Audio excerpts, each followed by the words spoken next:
Hey, what's up? Like, totally time for 90210. Well, hello everyone. Welcome back to the 90210 show. My name is Mark. With me as always is my girlfriend, Carol. You seem to be struggling to remember my name there. Oh, no. It's not like I was going to call you something else. Sure. That's what they all say. How are you doing today, Carol? Hey, what's up? Not much. It's been a good week here. It is it's September. The calendar's not in view right now. Oh, no. It's September 11th? Maybe. 12th? I have no fucking clue what day it is. Let me see. It's the what day we're recording, and then we got. Oh, it's like the 13th. Okay. Ooh, yeah, September 13th, 1996. There we go. How you doing? I don't know. I'm having some feelings about Feelings, nothing more than feelings. Is that how that song goes? That's on key, right? right. What kind of feelings about what? 90210. Oh, you're having feelings about I'm 90210? having actual feelings, like oh my gosh! feelings of fucking anger. That's what I'm feeling. Oh, really? Yeah. A fucking anger? Yes. That's appropriate. Right? There's a lot of fucking anger in this episode. Well, I mean, there's no actual. Oh, there is fucking, actually. There is. Yeah. And there's a lot of it. Some first time and some not first time. First time for some people. It's this is called change partners, Yeah. which is it's a double entendre. I believe that's how you pronounce it. You think so, huh? As they say. Well, it's a French word, right? Double entendre. Whoa. Don't ruin the French language now. Oh, come on. Like the Louisianans did. Right. Louisianans? What are they? Louisianites? I don't know. Oh, what's that called? Denonym. We're Michiganders, I know that. Yeah. Or some Isn't people it an awful word? Some people prefer Michiganians. Yeah, I prefer it too, but it's not the word. Some people use it. But some people say gander because we're geese. I wouldn't mind being, called a Yooper, but we're not Upper Peninsula people. So. We're trolls. Because we live under the bridge. I don't like that at all. That's some local Michigan references for you. Michigander trolls. Louisianans? Louisianans? What is it? I don't know. It doesn't roll off the tongue. It's not like Texans. All right. If anybody in Louisiana We're Californians. is listening to our tapes, let us know what to call you. What is your denonym? Which is a word that means the thing you're called from where you are. Okay. So, 90210. Yeah. Starts out... Beverly Hillsites. Beverly Hillsians? Right. Hillsians. I think they just call them douchebags. There you go. Oh, they are, too. Yuppie douchebags. Anyway. Yuppie. Brandon... How many yuppies does it take to screw in a light bulb, Carol? How many? I actually don't have a punchline for this joke. You're just trying to piss me off. You don't even have a place where this train wreck is going. What's a good punchline for that, though? I don't know like any I know some yuppie jokes, but I don't know any yuppie light bulb jokes. How many yuppies does it take to screw in a light bulb? 2. I would say none. 1, 2. Why none? No, you finish yours. 1 to start to protest the darkness, and the other one to sell out and do the job. I don't know. I don't, because they were hippies and then they became yuppies. They sold out. I don't know. What were you going to say? None. What was the punchline to none? Because they'd pay somebody else to do it. Oh my God, that's so much better. That's so much better of a joke. Thanks. A rare Carol joke. Okay. Can we talk about 90210 now? What's that? Maybe, possibly, What's on our that? 90210 show? What's 90210?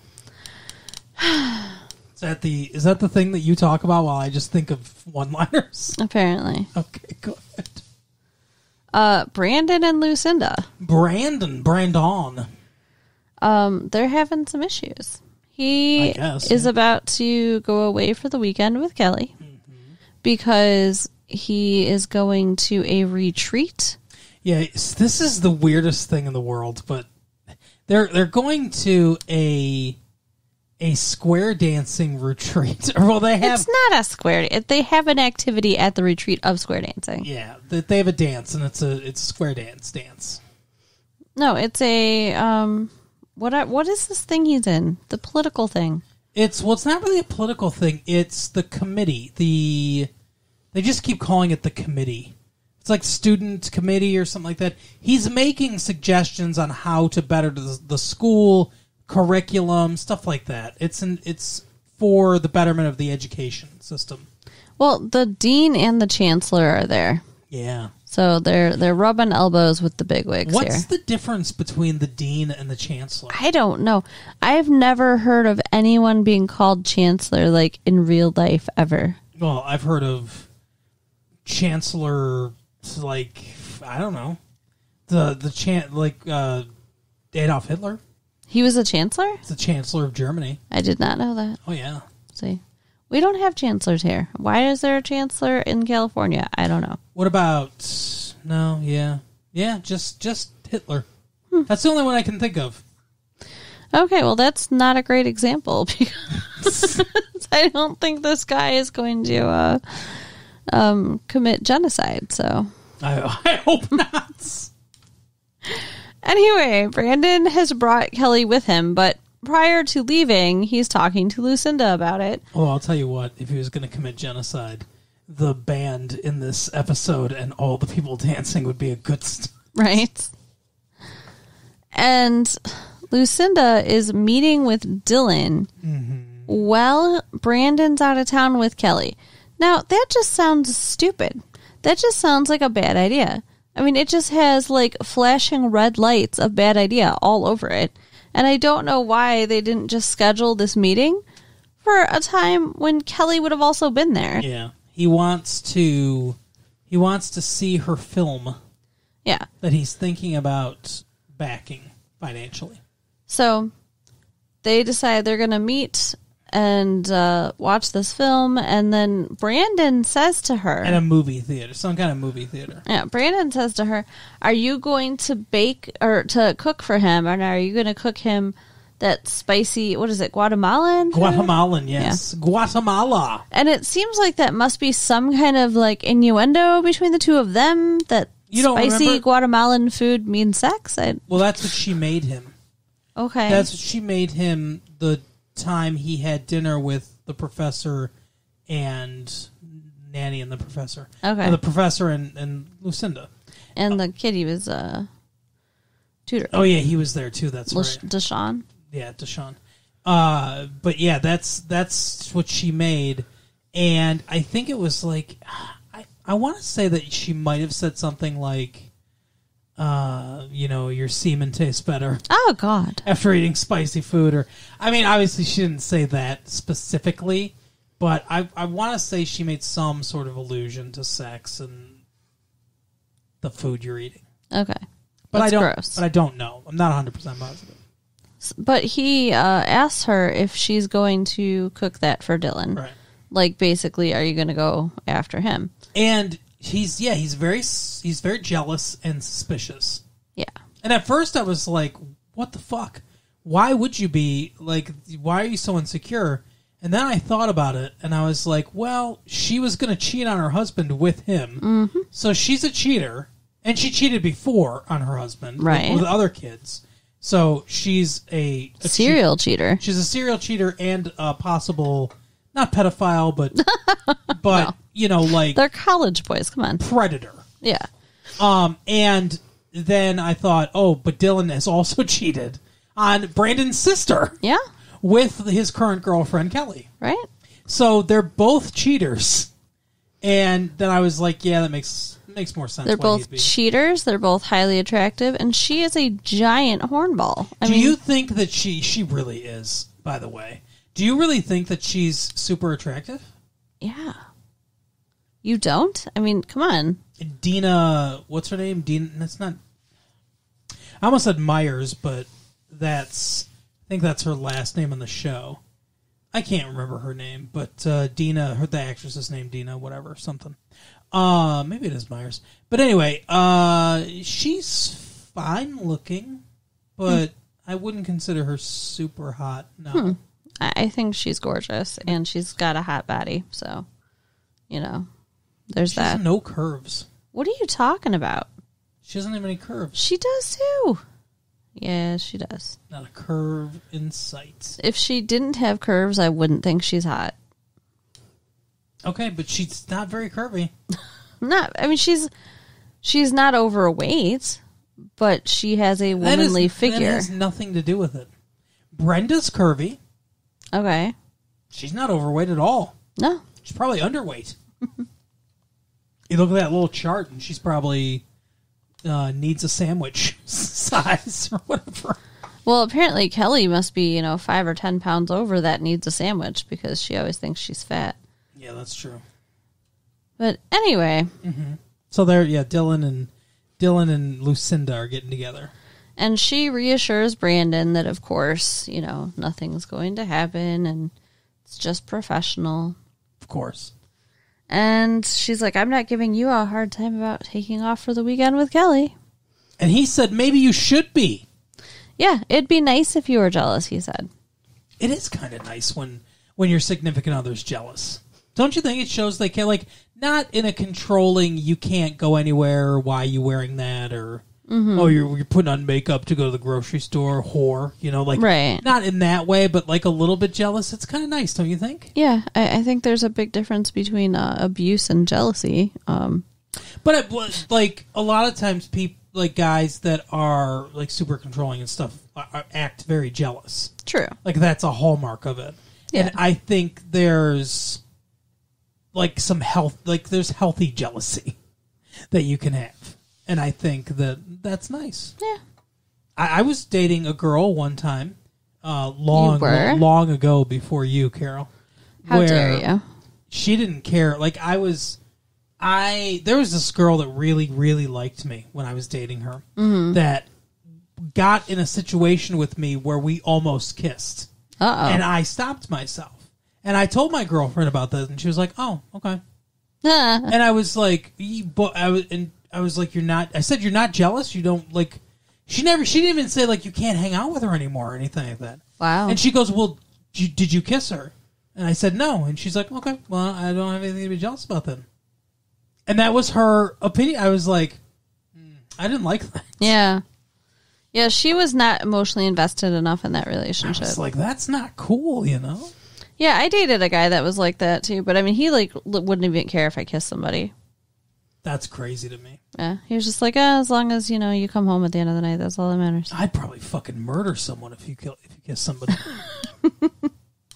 Anyway, so it is kind of nice, though, I think. Yeah, I agree. And she doesn't care because she knows what she's going to do. Well, she knows what she's going to try with Dylan. She's not the kind of person that she's not monogamous. That's one of the things she's talking about in her class. Serial monogamy. But there's nothing about her that's monogamous. I mean, like, she just wants to be with them all. Yeah. Well, she said at the end of the class, she's like, hey, just remember, monogamy is fucking only one person at once. And it's like, what? And what does she even mean by that? Like, not a menage a trois? Like, what? Well, that's the thing. At first, I thought she meant basically just being with one person at a time and ending the relationship before you move on to the next person. Mm-hmm. But then, as the episode goes on, it made me think, is that what she means? Or does she mean as long as it's just, one day I'm having sex with this person, we're monogamous this day, tomorrow, who knows? Like, that's what it seems like. Right? Like you said, she is a whore. As they would say in Massachusetts, she's a whore. Yeah. So Dylan agrees to go back to her house after they watch the movie. Yeah. so that she can cook for him. Guatemalan. She says Uh-huh. she says it. She totally. Do you think that she decided to do that because Brandon was jealous, or do you think that she had that planned all along? I think she had it planned all along. I think Brandon just knows her. Yeah. So Dylan's there. He's looking at all her stuff. She's in the kitchen cooking. All her creepy masks. Right. These are the faces of all the undergraduates I've slept with before, Dylan. There's a spot for Brandon right there. Little does she know she's going to end up on the pile before he ends up on her wall. Right. There you go. It's a true serial killer showdown. It's the Jason Voorhees versus Freddy Krueger battle that everyone wants that we'll never get because they're owned by two different movie studios. Wow. Yeah. Lucinda versus Brandon. Yeah. Paramount and New Line Cinema. So she leans in and it's getting all flirty, and she says, what better time to cheat on your girlfriend? No. Am I? I mean, that's essentially what she's saying. But she's, like you said, she's being super flirty and everything. At one point, she's like, oh, you know, you shouldn't, you want to be here or whatever. Oh, He's yeah. like, And he's like, I didn't say I don't want to be here. and she said, there's no safer sex Oh, than yeah. when your girlfriend's out of town. Yeah. It's actually not a bad line for a horrible cheater. Right. But And then she leans in and kisses him, and he Kisses her back. back. Mm-hmm. It's not like Cheaters. he doesn't like push her away or anything. He No, kisses her back. Well, and he encouraged her ahead of time by saying, I didn't say I don't want to be here. And then they part ways, and it does the whole Melrose Place. Wah, wah. Well, I mean, we have no idea what happens beyond that point. Like, I kind of figured they were going to sleep together. Well, the implication is they did not. Later. Yeah. But at that moment, I thought they were definitely going to knock boots. So did I. But they go to commercial, and they go to a different storyline. So, But we won't. We respect you too much to go to a different storyline. We're going to see this one to the end. okay. So the next day, they run into each other at the Peach Pit. She seeks him out at the Peach True. Pit. Okay. Because, yeah, he's the owner of the Peach Pit now. Yeah. And she, like, how did she approach him? Like, I know she's basically asking, how are things with us and stuff? Mm-hmm. She's like, why did you leave last? Why'd you leave suddenly last night and all that stuff? Mm-hmm. She's basically, I wanted to fuck you, is what she's saying. And he says he basically didn't want to sleep with her because it felt like she was sleeping with him just so he'd fund her project. And she said, well, that's sad because she goes, you know, you're really attractive or whatever. And he's like, yeah, you know, I got a bunch of money and lots of people think I'm attractive. Yeah, now. millions of dollars makes you real attractive to certain people. Exactly. And she's like, you really think that? And he goes, in your case, yes. And she says, well, that's really sad. Because I'm genuinely attracted to you. Well, she says, because it's not true or whatever. And then she leaves. So she really wanted to... Do you believe her? That she's attracted to Dylan, played by Luke Perry? Yeah. Yeah, I believe that. But I think it was to get her project funded. I think he's right. I mean, she definitely had nefarious, you know... I think she's a user. She'll do whatever... She'll do whatever or whoever she wants for fun and also to get what she wants. Yep. She is a giant whore. Yep. So Brandon was right, but of course, when he sees her at the end of the episode and asks if she missed him, she's like, all I could think about was you, Brandon. and pulls him in the house. Like a Starts fucking kissing him. spider. Yep. She is a terrible person. Yeah. She's a black widow. Although, Brandon, Is not entirely Yeah. innocent, unfortunately. he kind of messed up too. Mr. Perfect.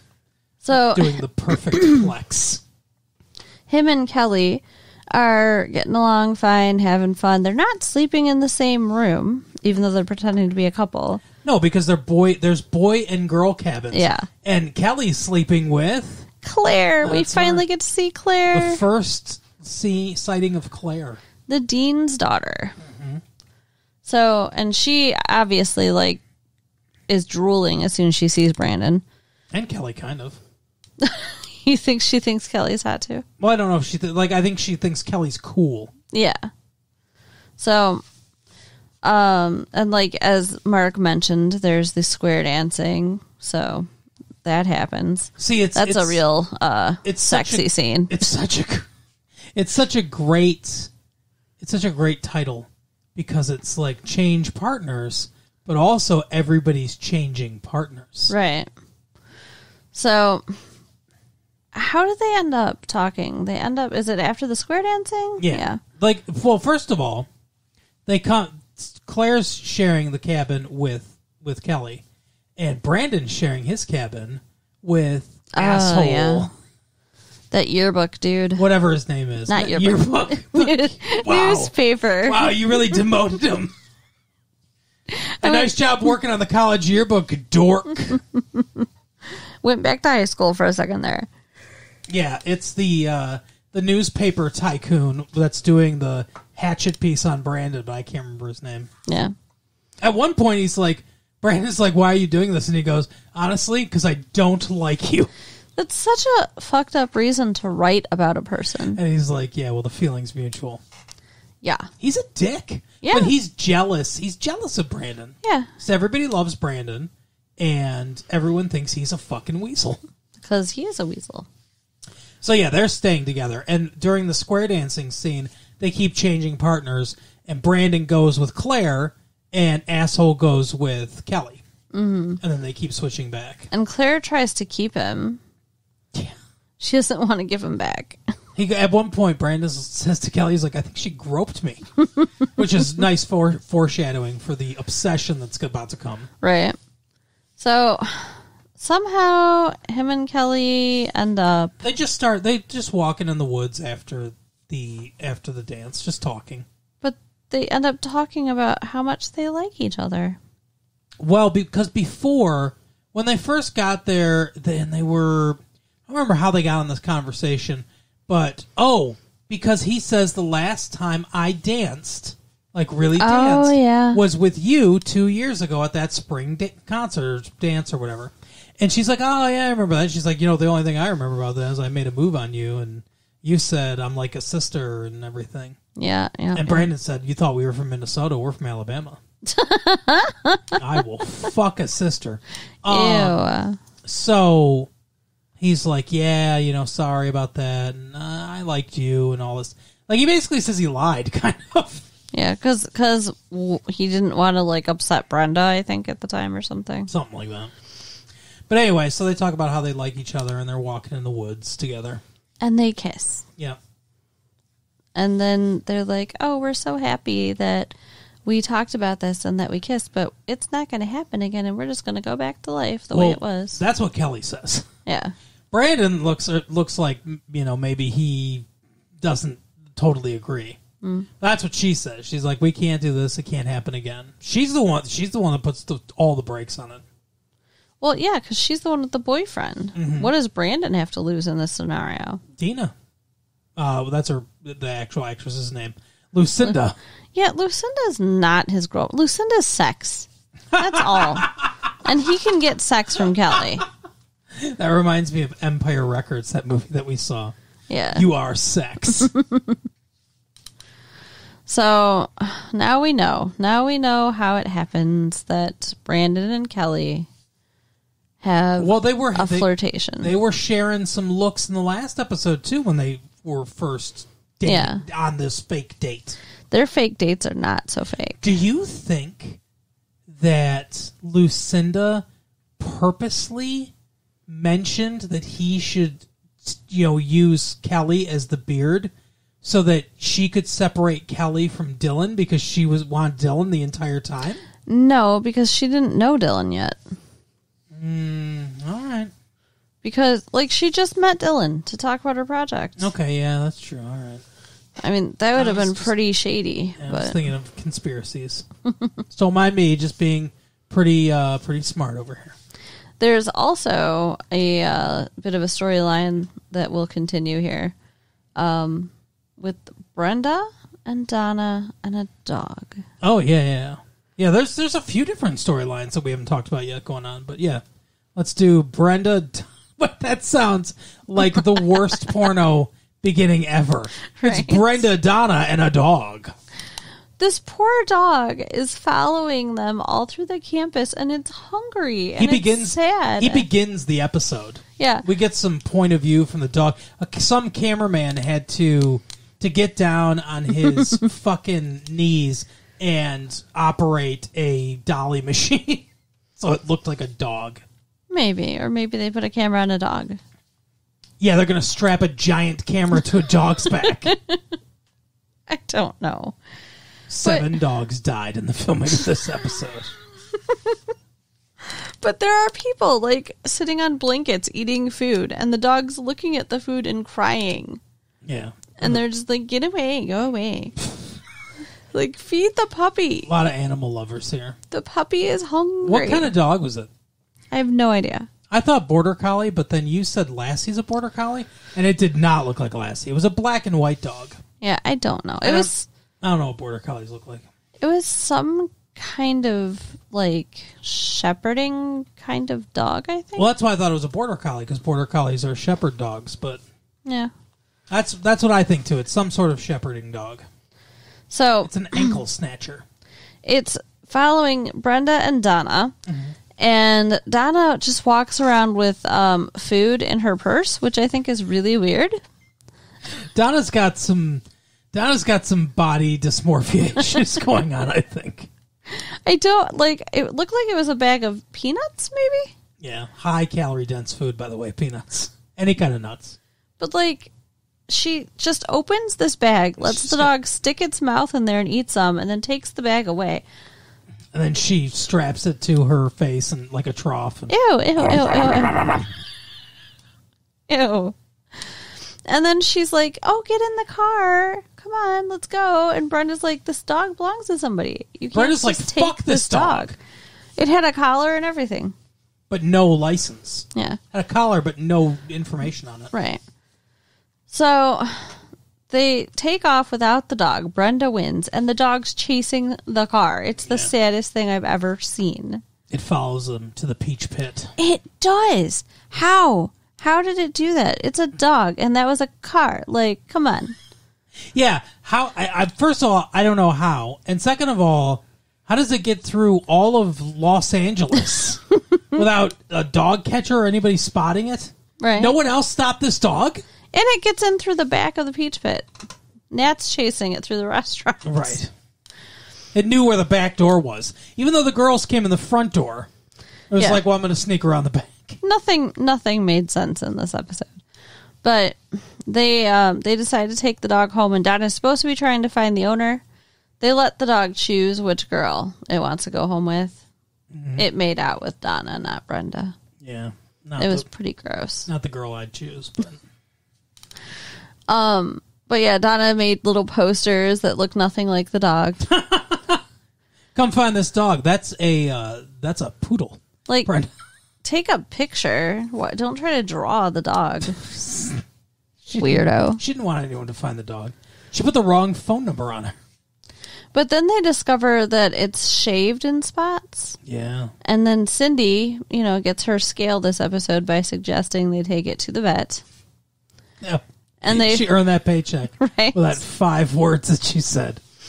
And they discover that it's like medical experiments being done to this dog. Yeah, I picked that out right away. I was like, You did. well, they're experimenting on the dog. Spoilers. It was annoying, but I love you. Love you too. So, Watching this with me is annoying. That's awesome. no, I love you. Watching it with you is the best. It just, when you anticipate things 5 moves ahead. Yeah. Andrea works there? Is that what's going on? Yeah, she volunteers with the lab, I guess. I don't know when this happened. Yeah, like it's weird. I think it's just convenient to the storyline. She's not a science student, I don't think. No. She was on the newspaper. She's always been more interested in journalism and English, that kind of stuff. Is she maybe getting prenatal care at the medical lab on the university? She works there. She's not just a patient. Okay. She's not only the president of the Hair Club for Men. She's also a client. So she talks the girls into returning the dog, even though nobody wants to. Mm-hmm. And the whole time, Mark's like, they're going to kill the dog. They're going to kill it. It's going to die. Well, yeah, I thought they were going to kill this dog. I thought they were going to destroy it. It doesn't die. The dog knew too much.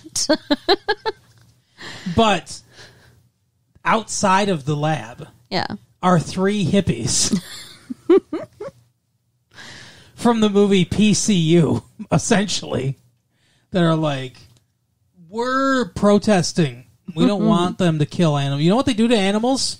They put holes in dogs' throats for smoke. Yeah, that sounds fucked up. I don't know if it's even true. Right. Andrea says it's all lies. So, you know what we do here? We cure cancer. Dicks. So Andrea takes the dog back to the medical place for the girls, and the girls sign the petition to get it closed down. Where do you stand on animal testing? I think it's terrible and should not be done on, certain animals, but maybe some animals. Cute animals. Okay. Cute animals. Cats, dogs, rabbits. Pigs. Pigs. No pigs either. No pigs. The pig's liver is essentially identical to humans, so it's very good for certain experiments, but no pigs either. Because pigs are cute, I guess? I don't know. And tasty. Oh my God. This seems like contradictions. Don't experiment. I want to eat pets. Because I saw Babe, okay? And now I love them. All right. Well, anyway, no experimenting on that stuff. Rats, though, and like squirrels, or what are some ugly animals they could do it on? Skunks. Skunks? Ugly dogs? No, not ugly dogs. Cockroaches. Alligators? Yeah, cockroaches. That's very comparable to human beings. They're not even mammals. Oh, whatever. But this is the beginning of the spark of we're going to fight for animal rights. Yeah. And we're going to fight for your right to shit on our living room floor. Wow. Ew. At the end of the episode, they all gather again at Donna and David and Kelly's place. It seems to be like where every episode's ending lately. Yeah. I want to use that set. Andrea shows up with the dog, and she's like, oh, he was already no good for the control group, so they just let him go. They called him garbage, so basically. You can have him. So now they have a dog. Well, Donna does. Donna and David. Yeah. Kelly lives there now, too. Kelly lives there now, too. And Steve's the other one. Steve doesn't live there. He does not. He doesn't have a dog. No. He is a dog. He lives Steve, you're such a dog. He is a dog. He lives in Andrea's apartment. I called this, too, by the way, last episode. Yeah. So his fraternity brothers are wanting to use his room for sex. Well, the one is... They're partying there and everything, and then that resident breaks in again. Yeah, she just walks in without knocking, like, all the time. And she's like, you fucking keg people. I told you I didn't want this to be a keg house. You can't have friends over here ever. That's essentially what she says. Yeah. So it's because they're too loud because they're playing a song. Not even that loud, by the way. It's not like it was blasting. Well, no, but they're playing the same song that they played like a bunch of times. Who cares? So she can hear it. That's I understand. Torture. That would be annoying. Yeah, that is. They do use that for torture, like in Libya and stuff like that. Right. So she wants them to knock that shit off. Steve says no, though. He shuts the idea. Okay, you gotta build this up. This guy's story is important. We're never gonna see him again, but he hasn't told his story yet. What does Steve say no to then? When he has his friends over, they're just talking about they want to use it. There is no story. The story comes up when the guy comes by himself to talk to him. They don't say that. When they're both there, they're not like, hey, we're going to fuck here all the time. They don't say that, do they? I don't remember that. Yeah. Oh, okay. I mean, not all the time or whatever, but yeah, they ask about being able to use it. And he's like, no, Andrea would not be okay with that. Oh, is that where they say, like, sex is a spectator sport at the Keg House or something like that? Okay, yeah, you're right. So then the one dude comes by himself later to talk to him, and he's like, he admits that he's a virgin. The little chubby guy. Yeah. He's like, I've been dating my girlfriend for 2 years, and she's finally... he says it like he's in Guys and Dolls. That's how this guy plays this role for some reason. Because he's like, my girlfriend, we've been dating for 2 years, and she's finally beginning to get amorous. It's like, you're a college student, huh? You're a fucking frat guy saying that. It's not the actor's fault. That's the writer's. And she's like, yeah, she wants to get amorous now. So I was hoping, and Steve's like, you've been dating her for 2 years and you haven't fucked her yet? And he's like, are you a virgin? And he's like, meh. Yeah, and I'm going to be for the rest of my life if I don't, whatever. So he agrees to let them have sex. So then Andrea. Andrea's coming back, yeah. Comes back to, like, do laundry or some shit. Yeah. And she walks into her room and finds these strangers fucking in her bed. Mm-hmm. And at first, it's kind of funny. They don't really play it up too much. But the girlfriend is like, who's this? Like they're together or something like that. And he's like, oh, this is Andrea. And she's like, she's pregnant. But it's clear. Not mine. Right. And she drops something or whatever, and he's like, oh, let me help you. And Andrea's like, no, don't you dare. So she goes out and lets them finish. Ew. Yeah. And then she, basically says to Steve, you're fucking out. Yeah. Because she doesn't want to get kicked out because of him. So Steve's gathering his stuff. Presumably, the RA walks in again when he's naked or something. Without knocking. And sees his cock. And she's like, oh, blonde, translucent pubes. Ew. Yes, please. Oh, matches the hair on his head, right? So Andrea walks in a second time, another day, and finds that Steve is in bed with the RA. Well, she hears it first. They did very nice, like, bed spring sounds or whatever. And she walks, like, she knocks on the door or whatever, and Steve's like, oh, not a good time, Andrea, not a good time. She bursts in, and the RA's got Steve's shirt on. Yeah. And she looks so happy. She doesn't look embarrassed at all. She's not chagrined. No. But Steve must be good at sex. He's ugly enough. You got to make up for it somehow.